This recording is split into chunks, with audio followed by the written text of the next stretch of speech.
다시 한번 기억하자. 단어는 더 이상 형태소가 쪼개지지 않는 단일화 단계가 있고요.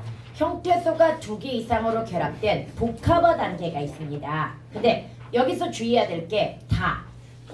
용언의 기본형에서 다는 의미가 없는 겁니다. 어미자리라는 뜻만 가지고 있기 때문에 보통 어근으로만 이루어진 용어는 다가 붙어 있어도 단일어라는 걸 기억해야 됩니다. 그 다음에 이 복합어는 다시 합성어가 뭘로 나눠진다? 파생어로 나눠지는데 합성어 같은 경우에 우리가 중학교 때까지는 형태소가 2개 정도인 것으로 판단했기 때문에 쉬웠어. 그런데 고등학교 때 합성어, 파생어 판단은 되게 어려워집니다. 나는 애들이 이걸 잘할 줄 알았다. 합성어, 그러니까 그 형태소 많이 배워놨으니까 잘할 줄 알았는데 역시 뭐가 문제인지 알아? 어제 애들도 이거 어렵다고 그랬단 말이야. 뭐가 문제였냐면 작년에 이걸 시험 범위에서 한 번도 본 적이 없다는 게 문제야.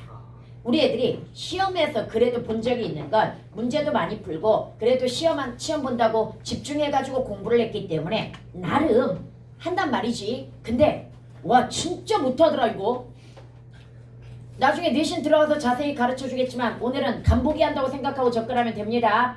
최종적으로 결합된 2개를 봐야 돼.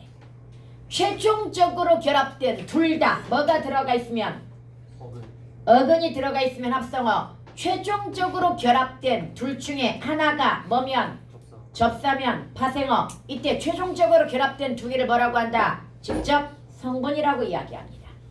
그 다음에 여기에서 이제 합성어라고 하더라도 우리 통사구조. 통사구조가 뭐야? 문장구조야. 문장구조에 맞게 합성하면 동사적 합성. 문장구조와 다르게 합성하면 비동사적 합성. 물론 나중에 인체 합성은 다시 내용에 따라서 대등, 그 다음에 종속, 그 다음에 융합 이 3개로도 나눌 수 있어야 되는데 걔는 크게 어렵지도 않고 시험에도 많이 안 나오니까 걔는 나중에 시험 기간에 배울 거야. 그런데 통사, 비통사라고 하는 것이 우리 계속 해왔던 거야. 뭘 해왔냐면 선생님이 우리 문장 구조는 이러이러한 것이고 위치 띄어쓰기 호응으로 문장을 판단하는 거니까 이걸 외워라 라고 했던 몇 가지들이 있습니다. 어미 생략하는 불가능입니다. 그래서 어미가 생략되어 있으면 무조건 비동사적 합성인데 얘가 크게 2가지가 있어. 연결어미, 관형사형 전성어미가 생략되는 경우가 있거든요. 그래서 걔네까지 정확하게 써야 돼. 이거 재작년 주관식 문제였어.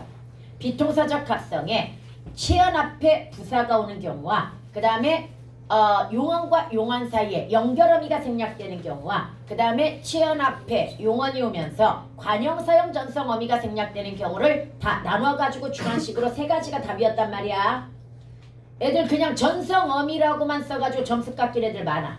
관형사형 전성어미를 정확히 썼어야 되는데 그걸 전성어미라고만. 왜? 앞에 연결어미라고 썼으니까 거기에 대응해가지고 전성어미라고 썼다가 점수 깎인 애들이 있습니다. 여하튼 비동사적 합성은 그냥 심플해. 2개만 제끼면 돼. 치연 앞에 뭐 오는 거, 부사 오는 거, 어미가 뭐 된 거, 생략된 거 이것만 제끼면 나머지는 뭐인 거야? 합성인 거야. 그럼 선생님 거기에서 끝나나요? 동사적 합성인데 거기서 끝나나요? 아니요. 시험에서는 뭐도 나오냐면 얘가 명사 플러스 명사인지 아니면은 부사가 아니라 관용어 플러스 명사인지 아니면은 최종적인 품사는 또 뭔지 막 이런 것까지 다 나오긴 해. 근데 그런 건 나중에 내신 들어가서 배우면 되는 거고 이제 우리는 여기까지만 나눠볼 겁니다. 뭔 말인지 알겠죠? 그런데 다시 한번 형태소가 2개로만 이루어진 단어가 시험에 나오는 게 아니라고 그랬잖아. 고등학교는 형태소가 뭡니까? 굉장히 다양하게 결합이 되어 있기 때문에 지금 선생님이 너는 뭔데 나타난 거야? 오 희한하다. 이게 어떻게 겹쳤지? 뭐예요? 어? 예. 선생님이 아까 싹 지우고 다시 형태소만 분석해놨거든요. 근데 얘가 어디서 나타났지 갑자기? 보자. 그리고 여기 나온 얘들은요 전부 기출입니다. 제가 그냥 썼겠습니까? 만들어낸 거 아니고 다 시험에 나왔던 기출 문제들이야. 그럼 한번 보자. 얘는 23년도 수능이잖아. 23년도 수능인데 일단 형태수는 선생님이 다 분석해놨어. 여기에서 새우볶음이라는 말을 한번 보자. 얘들아, 음은 명파접일까요? 명전어일까요? 명파접. 왜? 단어로 나와 있으면 무조건 명파접이라고 난 얘기했다. 얘가 단어로 분리됐다는 것 자체가 뭐야? 명파접이라는 이야기야. 오케이. 그 다음에 여기에서 볶음이라는 단어가 있을까요? 없을까요? 여러 개는 반드시 이 단어가 먼저 있는지를 따져야 돼. 새우 볶다 이전에 볶음이라는 단어가, 볶음 요리 이런 거 들어봤잖아.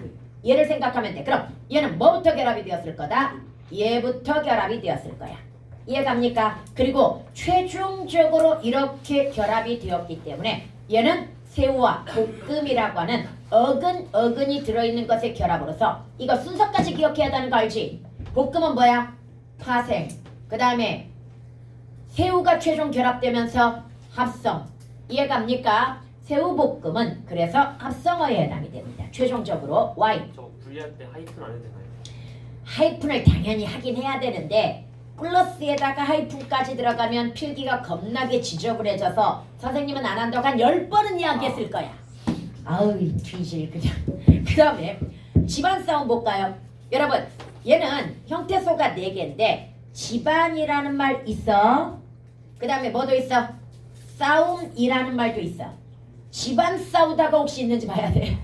집안 싸우다는 없어. 그럼 먼저 각각의 합성어와 그 다음에 뒤에 건 파생어가 되겠죠. 합성과 파생이 이루어진 다음에 최종적으로 뭐 되었어? 합쳐졌으니까 얘는 일단 앞에 다시 합성도 있고 뭐도 있어? 파생어도 있는데 최종적으로 뭐에 해당이 된다? 합성어에 해당이 되는 거야. 오케이. 그 다음에 논밭가리도 논밭이라는 말이 있고요. 그런데 이제 여기서 문제는 이거야. 가리라는 말이 있을까요? 없을까요? 가리라는 말이 있을까요? 없을까요? 있더라고. 이 가리가 찾아보니까 있더라고. 바꾸는 거. 그래서 얘가 있더라고. 그래서 얘도 이렇게 들어가면서 여러분 수능 문제는 뭐였냐면 이 두 개의 구조가 같은 걸 찾으라고 그랬어. 결합 구조가 같은 걸 찾으라고 그랬거든요. 그래서 얘네 두 개가 답이었던 거야. 정답률 25%. 오케이. 그 다음에 밑에 거 봐봐. 얘는 뭐부터 결합해야 돼? 춤이라는 단어부터 결합되어야 됩니다. 춤이라는 단어가 있잖아. 그 다음에 거기에다 뭐가 결합되었겠어? 탈춤이 결합되었을 거고요. 그 다음 놀이라는 단어가 있습니다. 그러면 최종적으로 탈춤과 뭐가 결합되었다? 놀이가. 여기서 이제 용 한번 정리하자. 최종적으로 결합된 두 개를 뭐라고 한다? 직접 성분. 그럼 탈춤 놀이의 직접 성분은 뭐다? 탈춤과 놀이이다. 이렇게도 시험에 나옵니다. 뭔 말인지 알겠지? 그래서 기억해두고요. 그 다음 이제 문제는 여기입니다. 날고기와 날짐승이 형태소 분석이 다르죠. 여기는 봐봐. 날고기는 날것, 즉 생, 익지 않은 이런 의미의 접사입니다. 그래서 날고기, 날생선, 날것으로 무엇을 먹다 뭐 이런 말 있잖아. 그래서 얘는 뭐에 해당이 된다? 접사에 해당이 됩니다. 그래서 얘는 당연히 뭐겠어? 파생어일 겁니다. 다시 얘는 뭐에 해당이 된다? 파생어에 해당이 됩니다. 그런데 이 날짐승은 날다에서 왔어. 날아다니는 짐승이라는 뜻이야. 그럼 얘가 합성어인 건 알겠어? 날다의 어근에다가 뭐가 결합되었구나. 짐승이라는 어근이 결합되어 가지고 합성어구나. 이건 알겠단 말이야. 그런데 문제가 하나 있습니다. 얘 통사적 합성일까요? 비통사적 합성일까요? 원래는 그냥 쉽게 비통사적 합성이라고 하면 좋아. 왜? 뭐가 안 보여? 어미가 안 보이니까. 그런데 얘 통사적 합성이라고 나왔어. 왜 통사적 합성이라고 나왔냐면 봐봐. 기본형이 뭐야? 날다. 여기에다가 짐승하고 결합되려면 관형사용 전성음이 뭐가 들어가야 돼? 리을이 들어가야 된단 말이야. 그러면 원래 형태가 이거였을 거야. 날 플러스 리을 플러스 짐승이 결합된 형태일 텐데 왜 날짐승으로 나왔을까? 동음탈락이 되었다고 봐야 돼.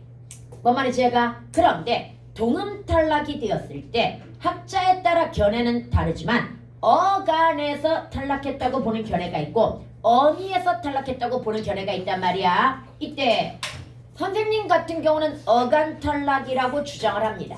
왜냐? 난 학자는 아니지만 왜냐? 원칙 때문이야. 우리 국어에서 어미 탈락은 불가능하다라는 원칙 때문에 그래서 선생님은 어간 쪽에서 동음이 탈락됐다 이렇게 가르치는데요.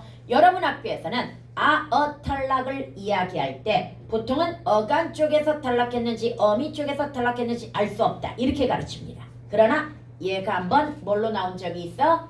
동사적 합성으로 나왔다는 건 그럼 그 문제를 출제한 사람은 이쪽에서 탈락됐다고 본 거야. 뭔 말인지 얘가 이쪽에서 탈락하고 관형사형 전성함이 리을이 붙어서 짐승과 결합되었으니까 얘는 뭐에 해당이 된다? 동사적 합성에 해당이 된다. 이렇게 결론을 내렸던 것 같아.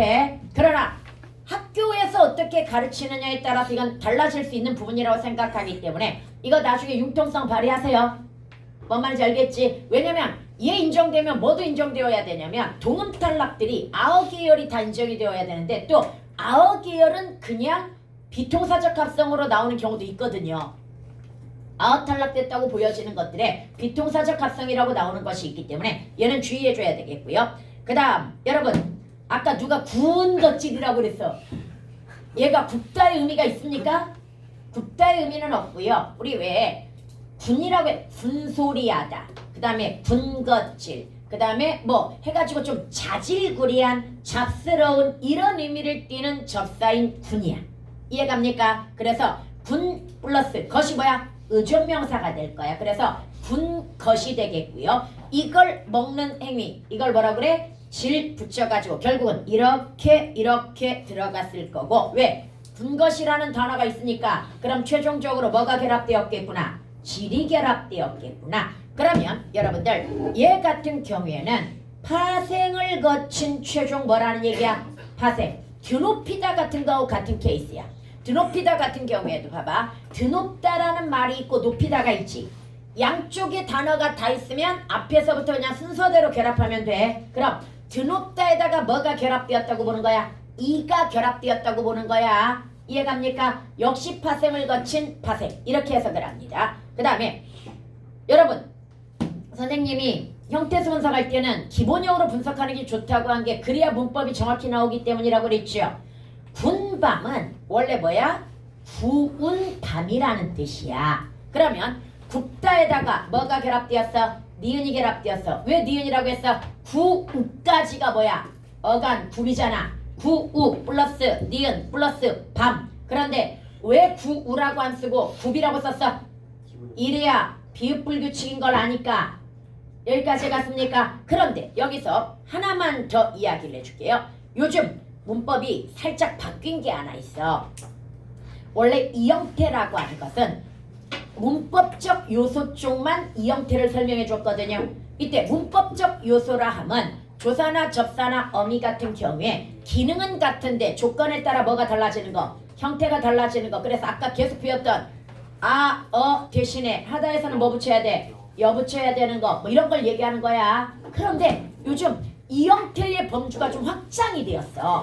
그래서 요즘은 어간 쪽도 이 형태를 잡아주는 경우가 있습니다. 그래서 이 굽을 이렇게만 주지 않고 얘가 활용할 때 굽이라고 나올 수도 있지만 뭐라고 나올 수도 있다? 구라고 나올 수도 있다라고 해가지고 이것도 이 형태로 잡아주는 경우 있어.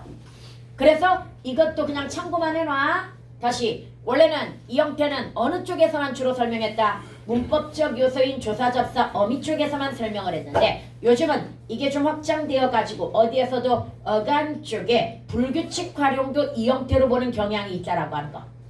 뭔 말인지 제가 이것도 기억해 두고요. 아 심지어 봐봐 이거 있어. 우리 미음 이렇게 쓰지. 이걸 우리는 지금까지 이 형태라고 배웠단 말이야. 그런데 경우에 따라 이걸 의탈락이라고 설명하는 경우도 있어. 그러니까 음을 못 쓰고 미음을 쓴 걸 뭐라고 설명하는 경우도 있다. 의탈락이라고 설명하는 이게 거민정 교과서의 문제야.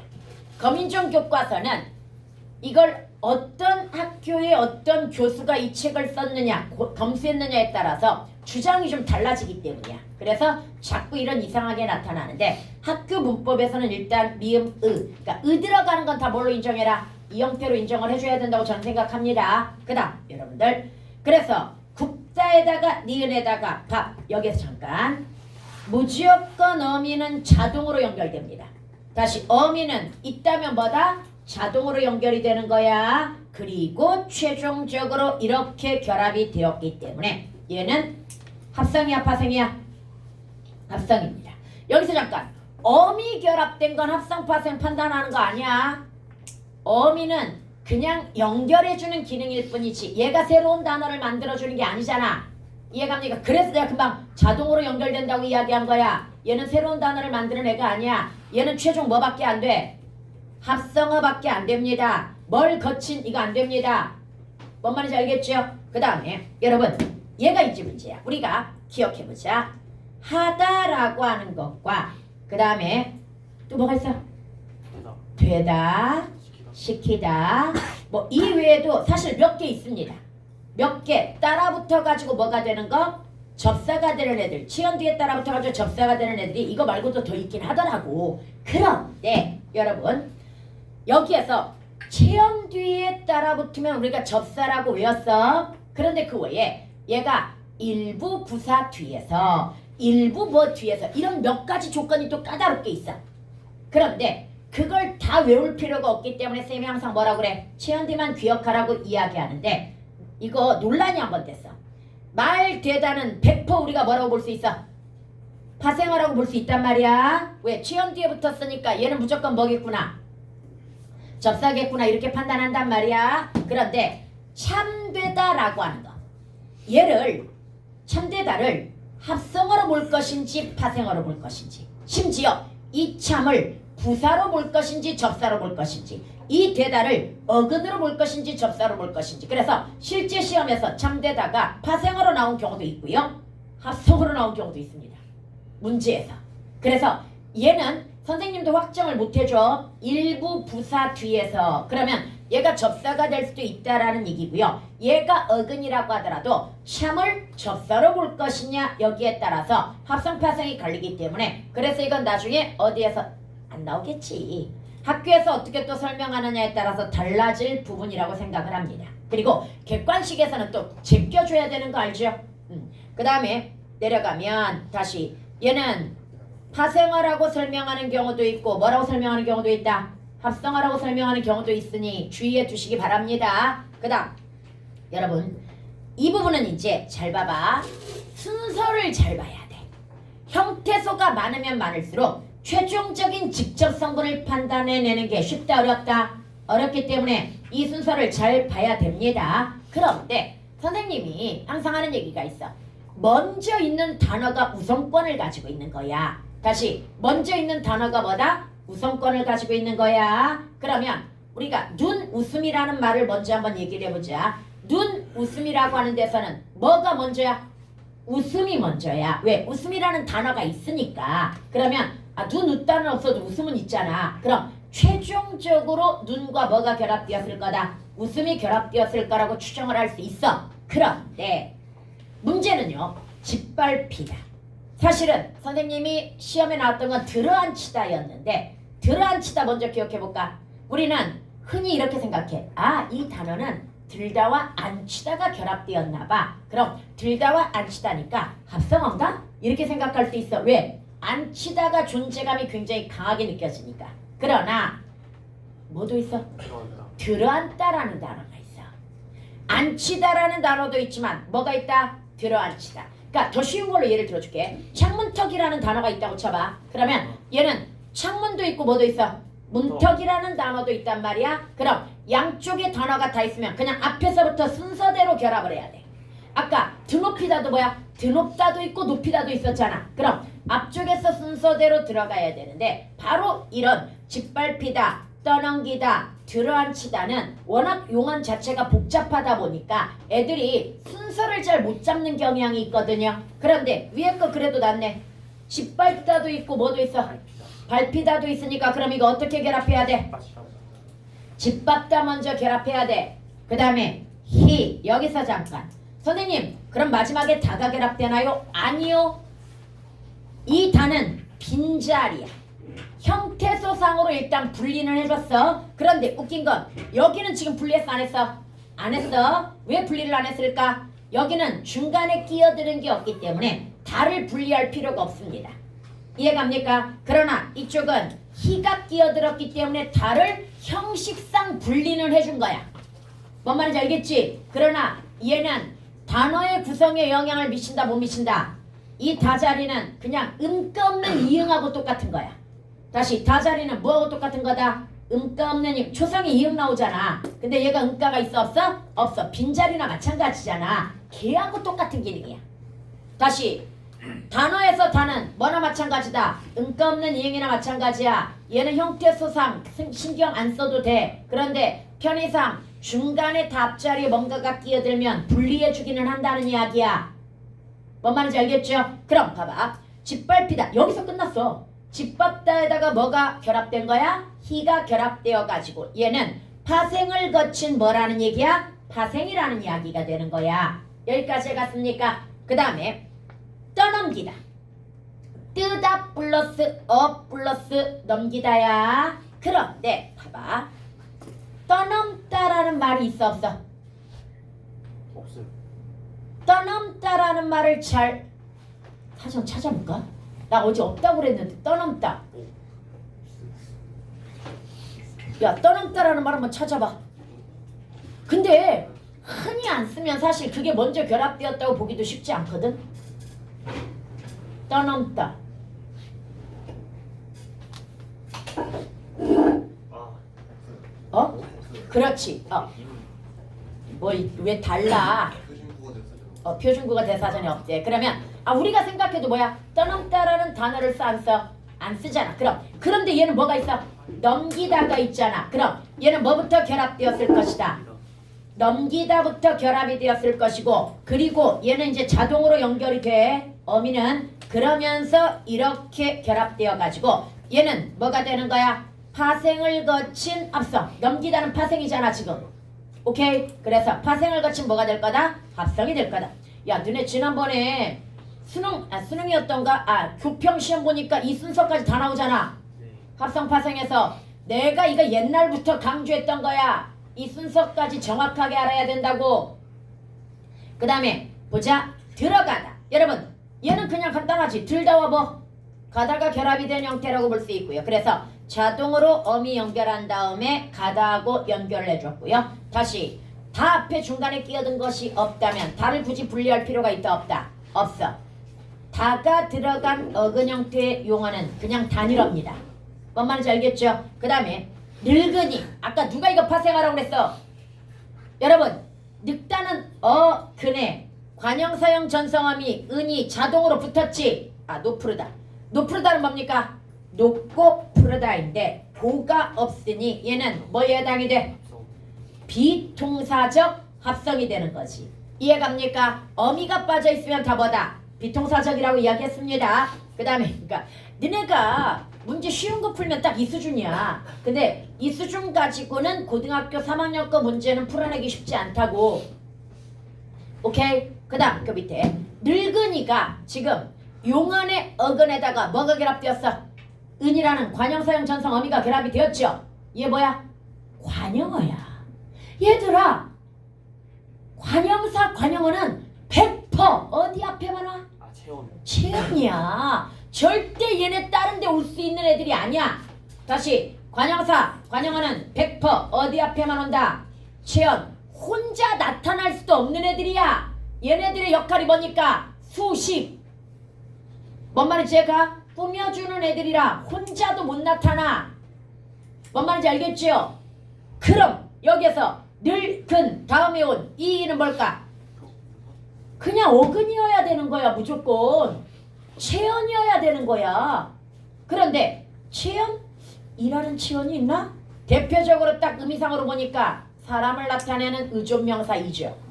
거기 간 이가 누구야? 본 이 손 들어봐. 뭐 이런 식으로 들어가는. 그럼 얘는 최종적으로 뭐에 해당이 되는 거야? 합성어인 거야. 그래서 이 밑에 봐봐. 이 밑에 젊은이, 그 다음에 늙은이, 그 다음에 어린이. 그냥 외워. 전부 합성어라고. 뭔 말인지 알겠죠? 얘네는 전부 뭐에 해당이 된다? 합성어에 해당이 되는 겁니다. 오케이? 그 다음에 여기 앞에 보자. 여러분들 작은 형을 한번 보도록 하자.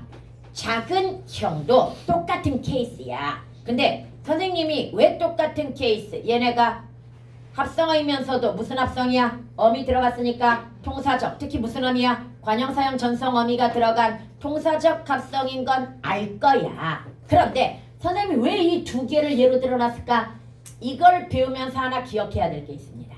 여러분, 늙은이는 합쳐지면서 뜻이 변했습니까? 안 변했습니까? 안 변했어요. 안 변했습니다. 그대로 늙은 사람입니다.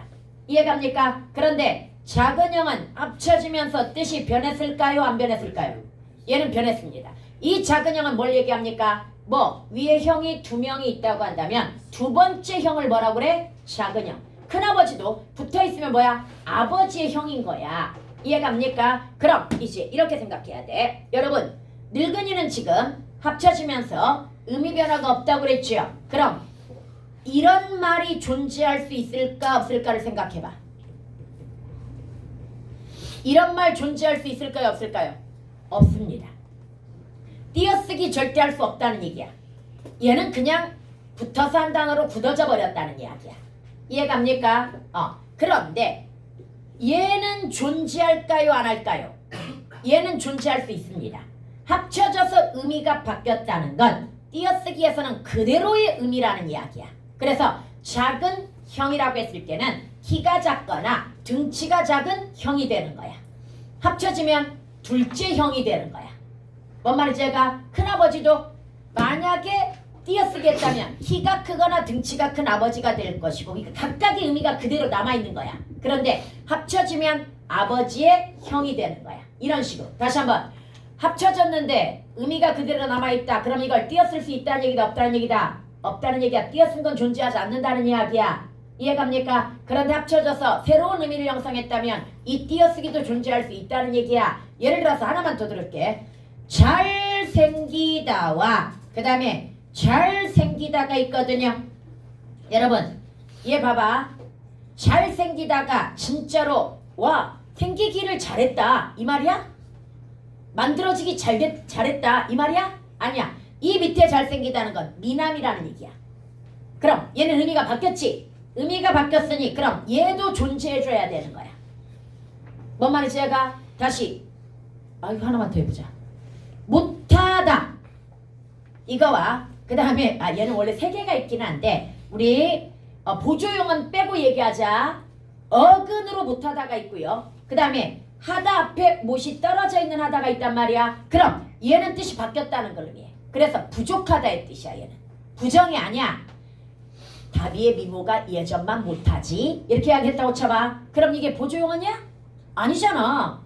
미모가 예전만 못하다. 못하다 앞에 본용어이 없잖아. 그럼 얘 자체가 어근인 거야. 대신 이렇게 띄어쓰기 한 게 부정문이 되는 거고 얘는 뭐인 거야? 새로운 의미인 거야. 이 말 이해 갔니? 그래서 이거 합성어와 그 다음에 띄어쓰기를 구분을 잘할 수 있어야 돼. 여기까지 해갔습니까? 그 다음에 여러분 아까 역시 좀 배운 애들은 여기에서 논란이 생겼어. 선생님 지붕과 사랑과 무덤과 주검을 잠깐만 분리해야 되나요? 이렇게 물어봤단 말이야. 그게 뭘 배웠기 때문이야? 옛날에 쓰던 접사가 지금 쓰이지 않는다고 한다면 분리한다 분리하지 않는다 분리하지 않는다가 원칙이기 때문이야. 그래서 봐봐. 사실은 지붕이 집 플러스 웅이었고요. 그 다음에 사람이 살 플러스 살다에다가 암이었고요. 명파적. 그 다음에 무덤은 묻다에다 엄이었고요. 주검은 죽다에다 엄이었습니다. 얘네는 분리하지 않습니다. 이거 분리해주는 경우 있는데 얘네 뭐 하지 않는다? 분리 안 합니다. 왜? 아까 원칙이야. 뭐하고 똑같아? 할아버지나 비웃다에서 지금 이할과 비라고 하는 것이 뭘로 쓰이지 않는다는 거, 접사로 단독으로 쓰이지 않는다는 거, 지금은 쓰이지 않는 접사라는 거. 그래서 분리한다 안 한다? 안 해. 할아버지 단일어야. 비웃다 단일어야. 그래서 이거 형태수 분석할 때 비웃 만약에 비읍음이면 비읍 플러스 음으로 분리해 주는 거야. 여기까지 갔습니까? 그러면 묻다와 죽다에서도 살암에 쓰였던 명파접하고 비슷한 거란 말이야. 지금 이거란 말이야. 그럼 얘네 분리하면 돼, 안 돼? 얘네도 원칙적으로는 분리하면 안 됩니다. 그런데 여러분 학교에서는 얘네가 파생어라고 나왔습니다. 파생어라고 나왔다는 건 결론적으로 뭐라는 얘기야? 분리했다는 얘기죠. 그래서 얘네를 뭘로 간주했다는 얘기야? 접사로 간주했다는 이야기가 되겠지요. 왜 그럴까? 왜 원칙의 일관성이 없을까? 얘는 왜 원칙의 일관성이 없냐면 관습이야. 이게 또 뭔 개소리야? 뭐 이렇게 이야기할 수 있어. 이게 무슨 얘기냐면요. 이 묻다와 죽다에 붙는 이걸 거의 60년 이상을 교과서에서 늘 파생어의 예로 들어줬던 거야. 그래서 우리나라에서 정상적인 교육과정을 거쳐온 학생이라고 한다면 이 무덤과 죽음을 전부 뭘로 알고 있어? 파생어로 알고 있다는 거야. 그래서 어쩔 수 없이 60년 이상 교과서에서 얘네들을 파생어로 가르쳤기 때문에 얘네만 특별히 예외를 인정해가지고 파생어로 인정해주는 거야. 뭔 말인지 제가 그래서 이거 너네 학교에 진짜 나왔어. 내가 이거 내면 안 된다고 그랬거든. 왜? 논란이 있으니까 이런 건 내면 안 돼 그랬더니 냈더라고. 아니 뭐 틀리진 않았을 거야. 내가 예외로 인정하는 파생어다 그러면서 이게 바로 교과서에서 오랫동안 나왔기 때문이다. 다 설명했거든 똑같이. 그 다음에 여러분들 이건 다 했고요. 그 다음에 이제 넘어가 보자. 야 나보고 어쩌라고. 아씨 결론적으로 다 다시 써야 된다는 결론이잖아. 아씨 열심히 써놨더니 이 자식이 나를 괴롭히고 있어. 여러분 재밌는 거 가르쳐 줄게. 두통약은 합성일까요? 파생일까요? 합성. 일단 합성어입니다. 두통과 뭐가 결합된 거야? 약이 결합된 합성어에 해당이 돼. 그런데 마약은? 아니요. 파생어도 아니고요. 얘는 단일어입니다. 그럼 이걸 추리해봐. 여기에서 비교해보자. 농약은 또 합성어야. 다시 농약은 뭐에 해당이 된다? 합성어란 말이지. 근데 마약은 지금 뭐라고 그랬어? 단일어라고 그랬단 말이야. 형태소를 쪼갤 수 있다 없다? 없다라는 이야기. 솔직히 나도 놀랬어. 나도 당연히 마약이 합성어인 줄 알았지. 왜 합성어인 줄 알았을까? 한자는 낱낱이 뜰 글자고 약이 분리되니까 그러면 마가 붙어가지고 합성어가 되었겠구나 이렇게 생각을 했단 말이지. 근데 얘가 단일어로 나왔단 말이지. 도대체 농약과 마약은 어떤 차이가 있었길래 하나는 단일어이고 하나는 합성어일까? 의미를 그대로 유지하느냐의 문제야. 즉 약의 의미를 그대로 유지했다면 얘는 분리해줘야 되는 거야. 뭔 말인지 제가 그래서 농약은 약의 의미가 그대로 유지되어 있어. 뭔 말인지 제가 그런데 마약이 우리가 알고 있는 약이야? 맞다. 똑같은 거 아니에요? 아니요. 얘는 병을 치료하기 위한 목적으로 먹는 치료제가 아닙니다. 그래서 얘는 의미가 뭐한 거야? 바뀐 거야. 결합되면서. 항상 하는 얘기 있잖아. 결합되면서 의미가 바뀌었다면 분리할 수 있다 없다? 없다. 이렇게 얘기했던 거 기억나지요? 오케이?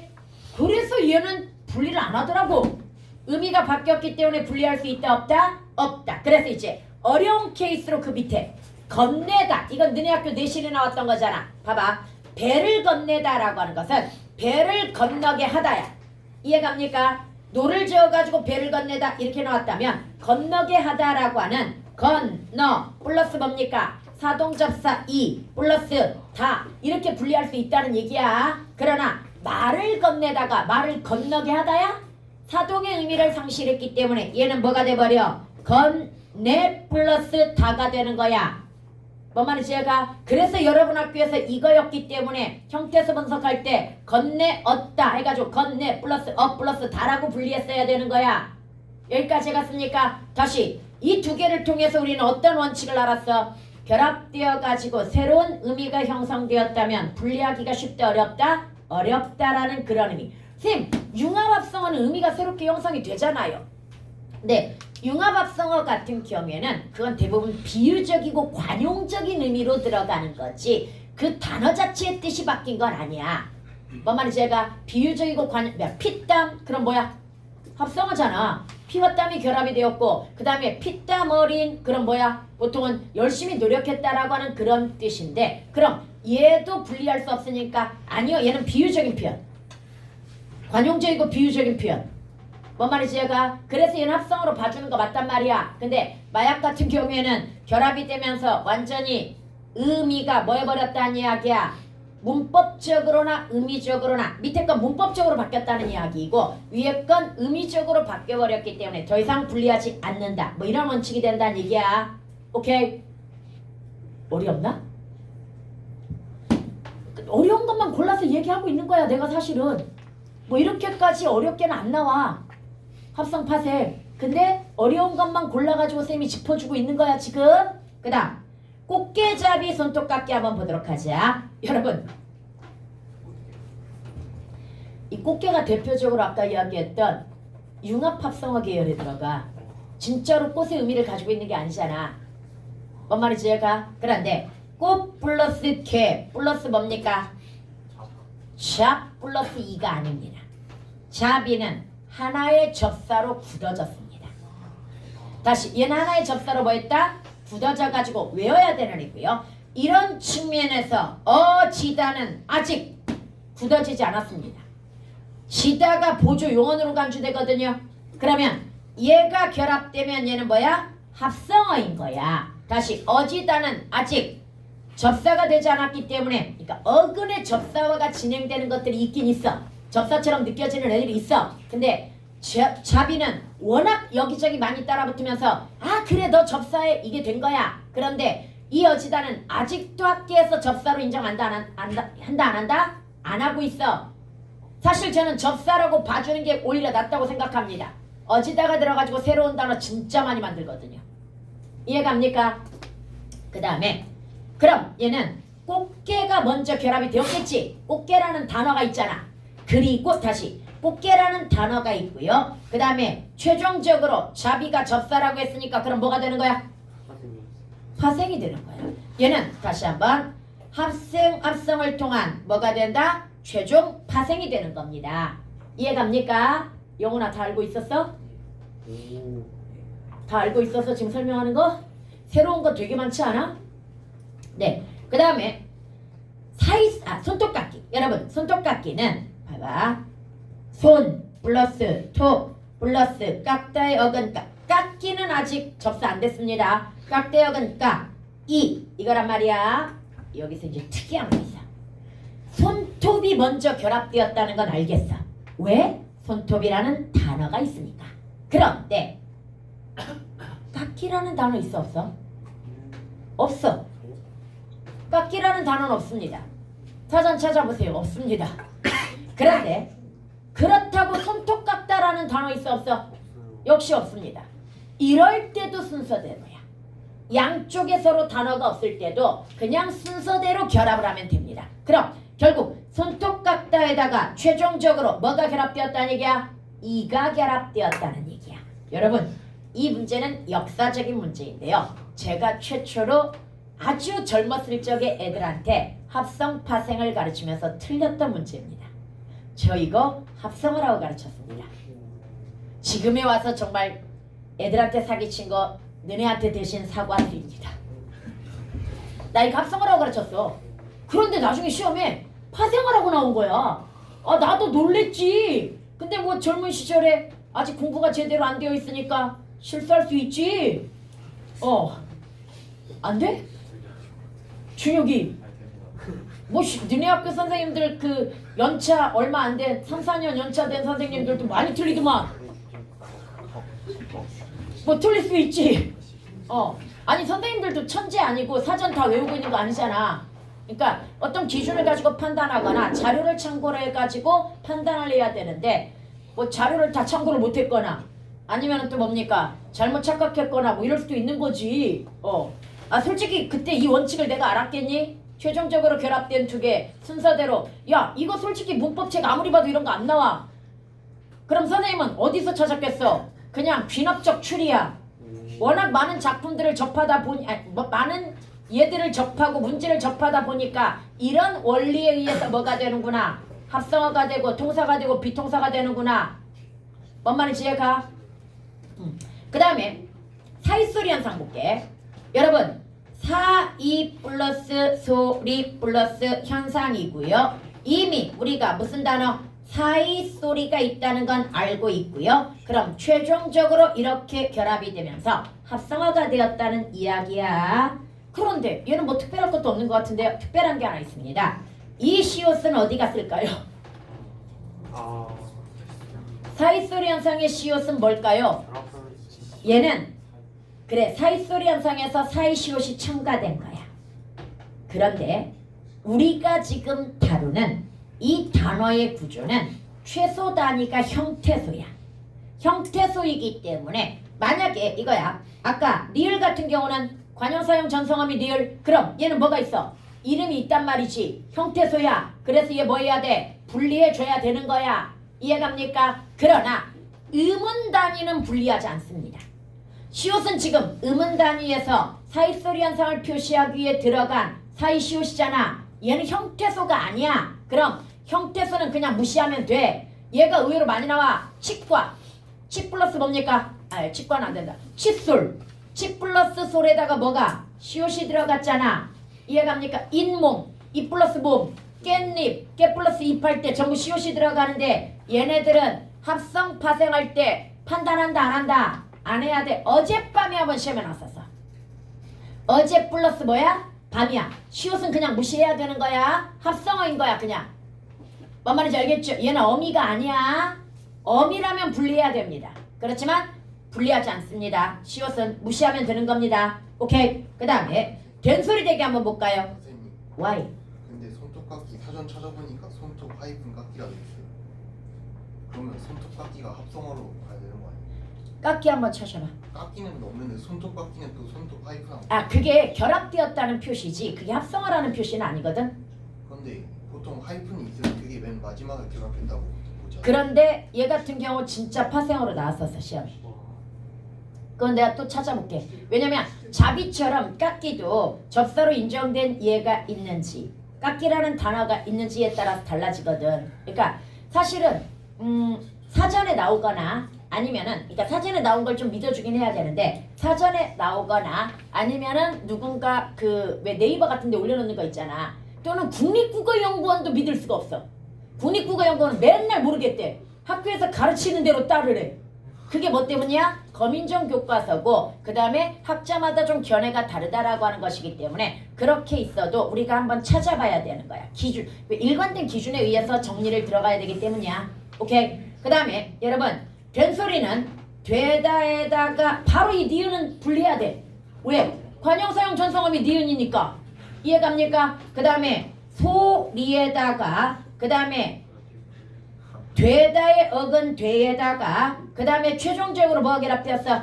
기가 결합되었단 말이야. 봐. 아까 손톱깎이를 손톱과 깎기가 연결되었다고 보기 쉽지 않은 이유가 그러면 여기는 된소리하고 되기가 결합된 거야? 이게 돼버린단 말이야. 그래서 얘도 봐봐. 어미는 자동으로 연결되고요. 된소리라는 단어는 있습니다. 그렇지만 되기라는 단어가 없다면 이렇게 결합되었다고 봐야 된다는 얘기야. 이해갑니까? 그럼 된소리 되기도 최종적으로는 뭐가 된다는 얘기야? 파생어가 된다는 이야기가 됩니다. 뭔 말인지 알겠지? 그 다음에 힘들다. 오, 갑자기 쉬워졌네? 왜 쉬워졌을까? 감정? 얘는 다른 관점에서 접근하기 위한 거야. 봐봐. 힘들다와 앞서다가 합성어인 건 알고 있어. 뭔 말인지 얘가? 합성어인데 얘는 통사야 비통사야? 통사인 것도 알고 있어. 왜? 여기에 조사가 생략되었기 때문이야. 힘이 들다 앞에 서다. 조사는 언제나 뭐 생략이 가능하단 말이야. 그럼 여기는 이제 두 가지가 포인트야. 조사가 생략되면 뭐다?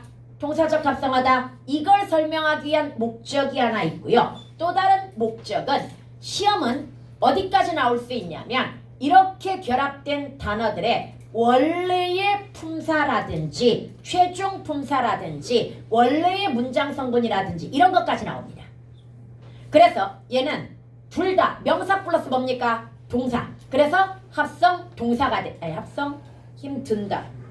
힘드는 일. 말 돼?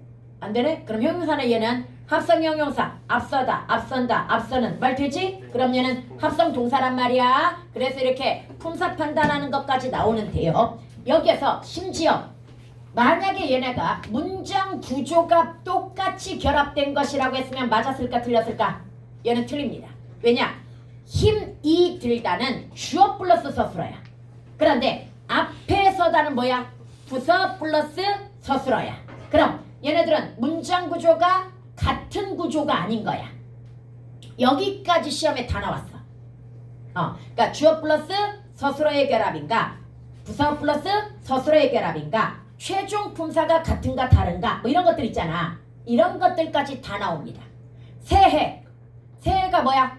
새 플러스 새가 관형사이고요. 해가 치연이야. 그럼 관형사 플러스 치연 형태인가? 어느 새, 이것도 사실은 어느가 관형사이고요. 새가 뭐에 해당이 돼? 사이라고 하는 명사입니다. 그러면 새해와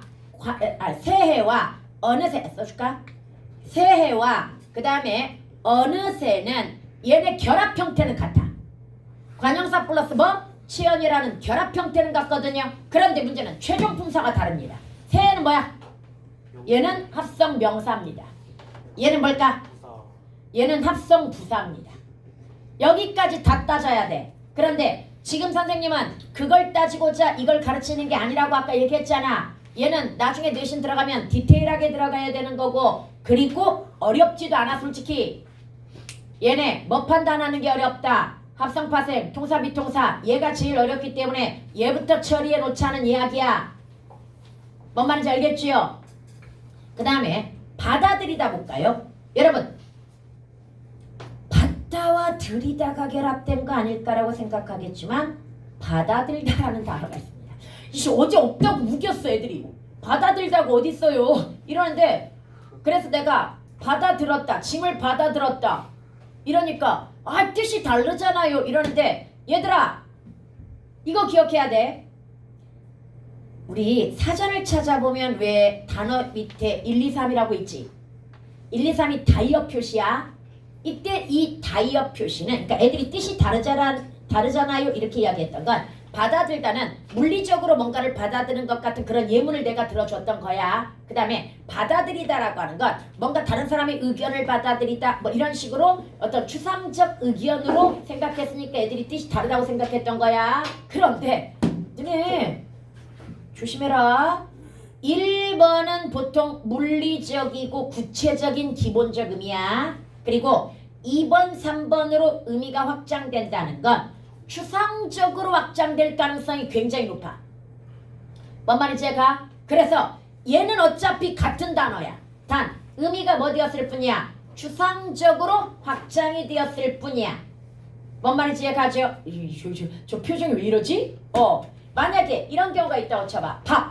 밥이라고 하는 것이 그냥 뭘 수도 있어. 우리가 먹는 에너지를 보완하기 위한 밥일 수도 있겠으나, 시계에 밥을 주다, 이때 밥은 뭐야? 에너지를 공급하다의 의미인데 얘네들은 또 구체적이지 않을 수도 있는 거야. 뭔 말인지 얘가? 그래서 추상적인 거하고 물리적인 것이 완전히 다른 단어라고 생각하면 안 돼. 같은 단어인데 의미가 확장되어 가지고 뜻이 그렇게 쓰이는 거야. 예를 들어 얻다가 구체적으로 얻을 수도 있지만 뭐 할 수도 있어? 점수를 얻다. 그럼 점수는 구체적인가? 애매하네. 뭔가 기쁨을 얻다. 그럼 이건 또 뭐야? 추상적인 거잖아. 그렇다고 얻다의 의미가 얻다가 다른 단어가 아니잖아. 뭔 말인지 이해가죠? 그래서 받아들다라는 단어가 있다고. 받아들다에다가 뭐가 결합되었어? 이가 결합되어가지고 받아들이다라는 최종 파생어야. 이건 합성어가 아니야. 다다 이 자동으로 연결, 그 다음에 들다에다가 최종적으로 뭐다? 이가 결합된 파생어라고. 오케이? 너네 여기는 안 썼지만 민물고기 생각해봐. 선생님이 이거 가지고 설명하잖아. 최종적으로 결합된. 문제는요, 민물도 그러니까 물고기가 워낙 강하니까 애들은 민하고 뭐가 결합되고 생각해? 물고기를 결합해가지고 파생어라고 착각하기가 쉽지만 민물이라는 단어가 있어. 다시 물고기도 있지만 뭐도 있다? 민물이라는 단어도 있으니까 그럼 얘는 얘부터 결합돼 즉 파생을 거친 최종 뭐다? 합성이 되는 거야. 물고기에다 민이 결합된 게 아니야. 민물에다가 고기가 결합된 거야. 뭔 말인지 알겠죠? 그래서 파생이 되는 겁니다. 그 다음에 떠내려가다라고 했을 때도요. 여러분 여기 봐봐. 떠내리다라는 말 있어 없어? 떠내리다가 없잖아. 그럼 여기는 여기서부터지. 내려가다부터지. 뭔 말인지 가죠? 내려가다가 먼저 승우야? 이해 잘 가고 있어? 내려가다가 먼저야. 그 다음에 최종적으로 얘가 결합이 되었겠지. 다시 내려가다가 먼저 결합되고 마지막으로 뭐다? 떠내려가다 이렇게 되었을 거란 말이야. 왜? 떠내리다라는 단어가 없으니까. 위에 건 받아들다라는 단어가 있었단 말이야. 그러니까 받아들다 했다가 이가 결합됐다고 보지만 밑에 건 떠내리다가 없으니 내려가다가 먼저 결합한 다음에 앞에 뜨다가 결합되었다고 보는 거야. 여기까지 갑니까? 그래서 뭐다? 합성어. 위에 건 뭐야? 파생어. 밑에 건 뭐야? 최종 합성어. 비슷한 것 같지만 다릅니다. 뭔 말인지 알겠지? 대신 밑에 거 내려가다는 합성을 거친 합성이야. 뭔 말인지 알겠죠? 그러나 위에 거 합성을 거친 파생이야. 오케이? 뭘 거쳤는가도 알아야 된다고 얘기했다. 그 다음 부슬비 이슬비 비슷한 것 같지만 다르죠. 둘 다 합성어인 건 맞습니다. 그런데 부슬비 같은 경우는 뭐에 해당이 됩니까? 비동사. 왜 비동사야? 비, 치연 앞에 부사가 왔기 때문입니다. 얘는 비동사인데요. 그래서 예전에 선생님이 모의고사에서 봤던 것들 중에 볼록거울, 뭉게그룹 이런 거 있잖아. 볼록, 뭉게, 부술 얘네는 전부 음성상징어 계열로서 뭐에 해당이 돼? 부사에 해당이 되기 때문에 얘네들이 결합된 애들은 전부 뭐가 되는 거야? 뭐가 되는 거야? 비동사적 합성이 되는 거야.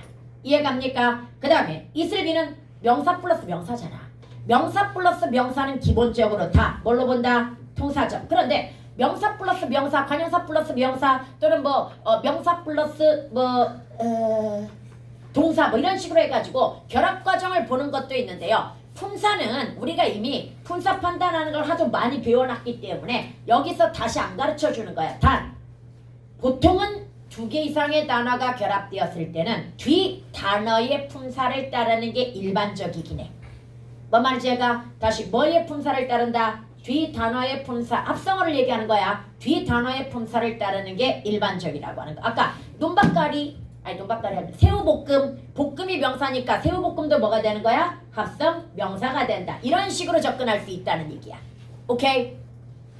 그 다음에 늦더위. 이제 이 2개는 뭐 때문에 선생님이 예로 들었냐면요. 여기에 대한 논란 때문입니다. 아까 잡이 같은 경우는 원래 잡다라는 어근이었지만 뭐가 돼버렸다? 접사가 돼버렸다라는 이야기했을 겁니다. 그런데 바로 이 접사에 대한 논란. 어근이 접사처럼 쓰이는 경우가 의외로 많습니다. 그러니까 늦 얘가 여기만 따라붙는 게 아니잖아. 늦더위, 늦가을, 늦겨울, 늦여름, 늦바람 이런 식으로 해가지고 엄청나게 뭡니까? 다양하게 늦이 따라붙어가지고 새로운 단어를 만든단 말이야. 그러니 당연히 사람들은 뭐라고 주장하겠어? 야, 늦이 여기저기 따라붙어가지고 새로운 단어를 만드니까 얘는 접사 기능이야. 그러니까 얘를 뭘로 봐야 돼? 파생어로 봐야 돼. 이렇게 주장하는 사람들이 나타나고요. 실제로 자료 찾아보면 파생어라고 나오는 경우 되게 많아. 그 다음에 첫사랑도 마찬가지야.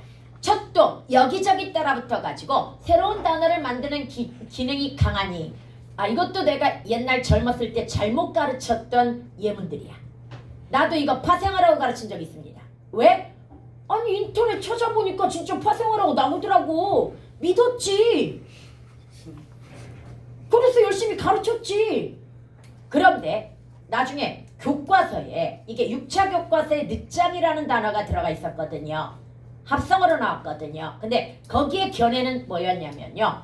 이렇게 어근이었던 것이 접사처럼 여기저기 전부 따라붙는 경우를 접사로 간주하게 되면 혼란이 생긴다고 이야기해. 그러면서 일단 우리는 다른 건 몰라도 이 뜻이 늦다의 어근이라는 건 알고 있어. 그 다음에 첫 이 관형사 어근 첫이라는 건 알고 있다고 한다면 그럼 합쳐졌을 때도 얘네를 일단 뭘로 간주하는 게 나은 거야? 일관된 거야? 어근으로 간주하는 게 일관되다고 보는 거고 그럼 얘네들은 뭘로 간주해야 되는 거야? 합성어. 그러니까 모든 사람이 합의에 도달한 자비 같은 물론 너는 합의한 적이 없겠지만 합의에 도달한 자비 같은 접사화된 건 어쩔 수 없지만 일단은 뭘로 보자. 우리가 이미 어근이라고 알고 있었던 건 어근이라고 판단해야 된다는 얘기야.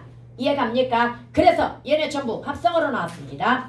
그런데 선생님이 역시 애들 가르칠 때 헷갈렸듯이 너네 학교 선생님이 안 헷갈렸겠니? 너네 학교 선생님이 A 선생님은 이 늦더위를 파생어로 가르치고 어떤 선생님은 합성어로 가르쳤어. 그래서 내가 애들한테 가서 합의 봐오라고 그랬어. 선생님들끼리 가르치는 게 다르잖아. 그래서 합의를 봐오라고 했더니 합성어로 합의를 봤습니다. 학교 선생님들도 이거 뭘로 합의 봤다? 합성어로 합의 봤습니다. 물론 뭐 그때 선생님들이 아니고 또 다른 선생님들이면 또 다르게 가르칠 수는 있는데 예전에 이미 여러분 학교에서 이걸 합성어로 합의 본 바가 있습니다. 뭔 말인지 알겠지요? 그 다음에 파먹고 남다르지 굶주리고 어른스러운 여러분 얘네들은 지금 뭐가 특이하냐면 뒤쪽에 이런 게 붙어 있습니다. 우리는 이걸 어미라고 하는 거 알죠? 어말어미라고 하는데 이 문제는 어떻게 출제가 되었었냐면 단어의 합성과 파생을 판단하는데 문장으로 줬어.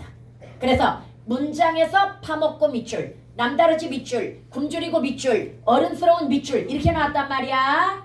그런데 조심해야 됩니다. 여러분 단어를 판단할 때는요. 용어는 무조건 기본형으로 판단해야 됩니다. 어미는 단어에 영향을 준다 못 준다? 우리 맨날 하는 거.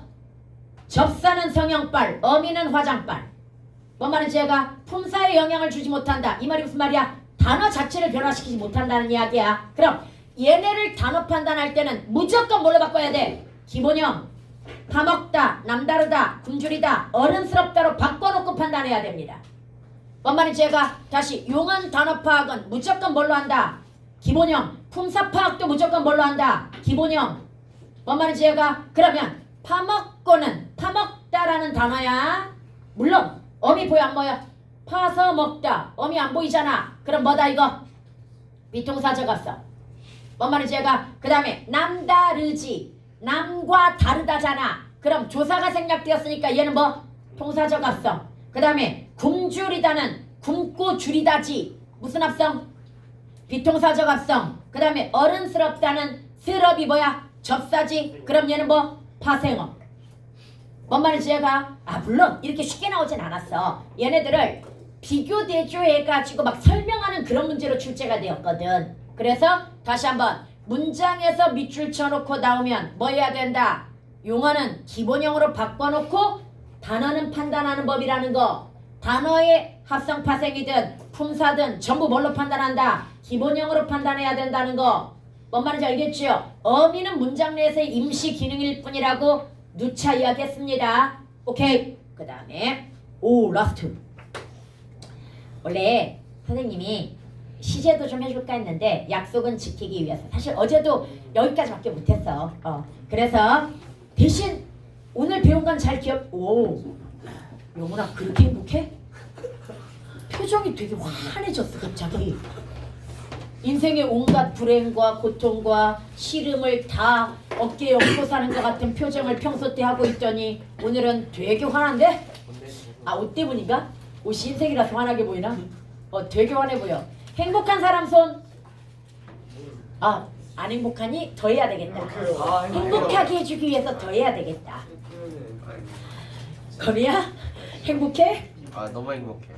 라스트 4개만 정리하고 끝나도록 할게요. 여러분 여기에서 김밥 김하고 밥이 결합된 합성어인 건 알죠?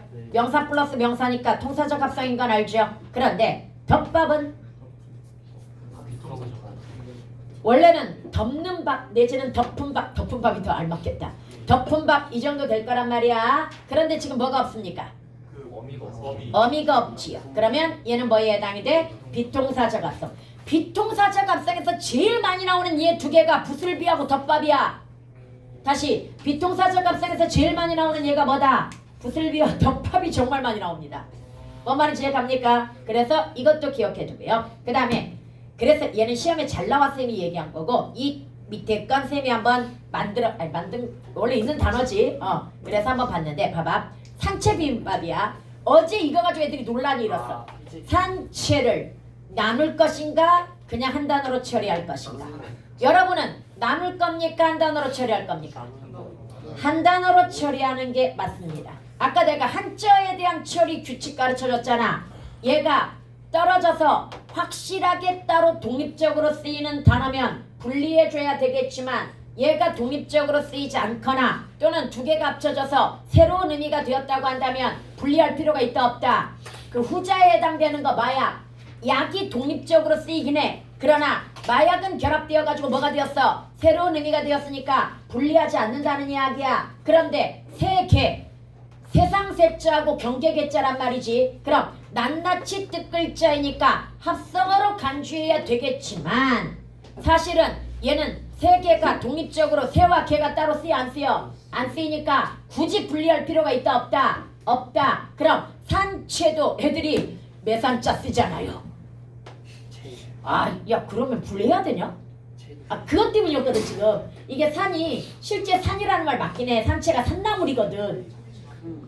근데 산나물이라고 나왔으면 분리해 주는 게 맞는데 산채를 분리하는 게 맞나? 그래서 난 분리하지 말라고 그랬거든. 그랬더니 애들이 그럼 원칙이 어긋나잖아요. 산이라는 말이 있잖아요. 이러는데 너네 생각은 어때 얘들아?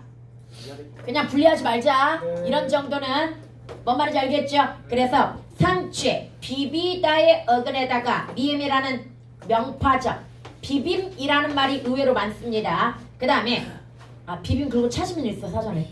비빔이라는 말이 사전 찾으면 있다. 그 다음에 밥이 뭐에 해당이 된다? 명사. 그래서 최종적으로 일단 비빔이라는 말이 있고 비빔밥이 먼저 있어. 산채 비빔이 아니라 비빔밥이 먼저 있고 최종적으로 뭐가 결합되었겠다? 산채가 결합되었겠다. 이렇게 판단할 수 있겠죠. 그 다음 여러분 얘는 이제 좀 더 문제의 유형을 한번 다각적으로 접근해 볼 필요가 있는데요. 얘는 시험에서 답이 뭐 때문에 나왔던 얘냐면 첫 번째 합성을 거친 파생일 것. 두 번째 최종 품사가 부사일 것. 그 다음에 세 번째 처벌을 사용한 단어일 것. 이 조건이 나왔단 말이야. 그럼 이 세 가지 생각해 보자. 합성을 거친 파생. 집집이를 보니까 집과 집이 뭐야? 합성이지. 그리고 최종적으로 뭐가 결합되었어? 이가 결합되면서 뭐가 되었어? 부사가 되었지. 부파접이 붙어가지고 어떻게 알았어? 집집이 돌아다니다. 문장이 이렇게 만들어지잖아. 그러면 얘는 1번, 2번 다 해당돼. 그런데 얘가 처버냐? 어우 얘들아 처버의 정의도 이제 바꾸자. 나 지금까지 애들한테 처벌을 어떻게 가르쳤냐면 단음절 단어가 연달아 와가지고 새로운 단어 형성하는 거. 그래서 다달, 층층, 겹겹, 알알, 그 다음에 한자 처벌로 번번 또는 간간 이런 거 가르쳤거든. 그런데 이번에 사전에서 찾아보니까 단음절 단어뿐만 아니라 그냥 뭐도 이음절 단어도 연달아 나타나면 다 처벌하고 하던데? 와 정의가 바뀌었나? 사실은 이거야. 반짝반짝. 반짝반짝은 우리는 뭐라고만 알고 있어? 음성상징어라고만 알고 있잖아. 근데 얘도 처벌하고 나오던데? 각짝각짝 뭐 이런 거 있잖아. 각짝각짝이라는 말이 있어. 이런 것들도 다 처벌하고 나오던데?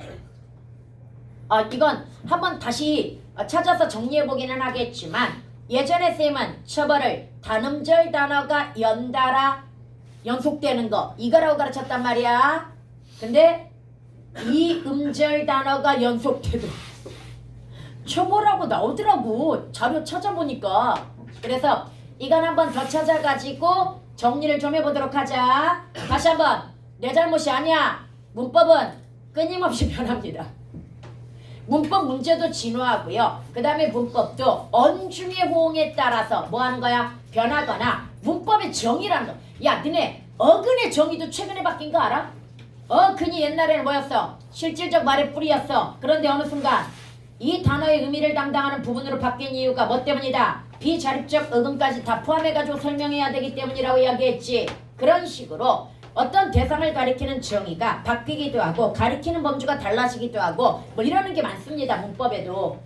뭔 말인지 알겠죠? 그래서 이렇게 과도기적이거나 새롭게 등장하는 것들은 그때그때 찾아가지고 가르쳐주거나 또는 학교에서 가르쳐주는 것도 있거든요. 그럼 그때그때 배워가지고 또 합의를 해야 돼. 뭐라고 볼 것인지. 오케이? 네, 오늘 여기까지 합니다. 고생하셨습니다.